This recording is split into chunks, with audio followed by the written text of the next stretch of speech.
ప్రభువైన యేసుక్రీస్తు నామంలో మీకందరికీ మా హృదయపూర్వక వందనాలు.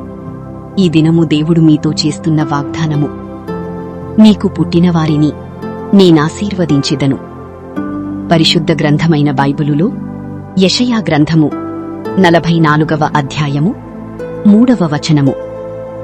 ఇప్పుడు మీరు ఇలా పలకండి: ప్రభువా, దయచేసి ఈ దినము నుండి నాకు పుట్టినవారినందరినీ ఆశీర్వదించుము తండ్రి. ఆమేన్. ప్రార్థన. పరలోకమందున్న మా తండ్రి, నీ నామము పరిశుద్ధపరచబడుగాక, నీ రాజ్యము వచ్చుగాక, నీ చిత్తము పరలోకమందు నెరవేరుచున్నట్లు భూమియందును నెరవేరునుగాక.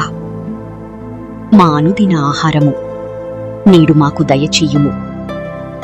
మా రుణస్థులను మేము క్షమించియున్న ప్రకారము మా రుణములు క్షమించుము.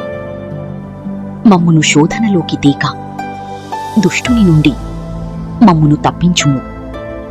ఎందుకనగా రాజ్యము, బలము, శక్తి, మహిమ నిరంతరము నీవైయున్నావు తండ్రి. ఆమేన్. ఆశీర్వాదము.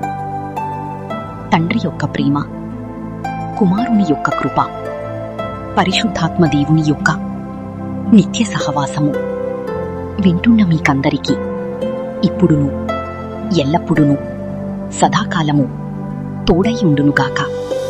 ఆమేన్. ఈ వాగ్దానాన్ని మీకు తెలిసిన వారందరికీ పంపి దైవ దీవెనలు పొందండి. దేవుడు మిమ్మును బహుగా దీవించి ఆశీర్వదించునుగాక. ఆమేన్.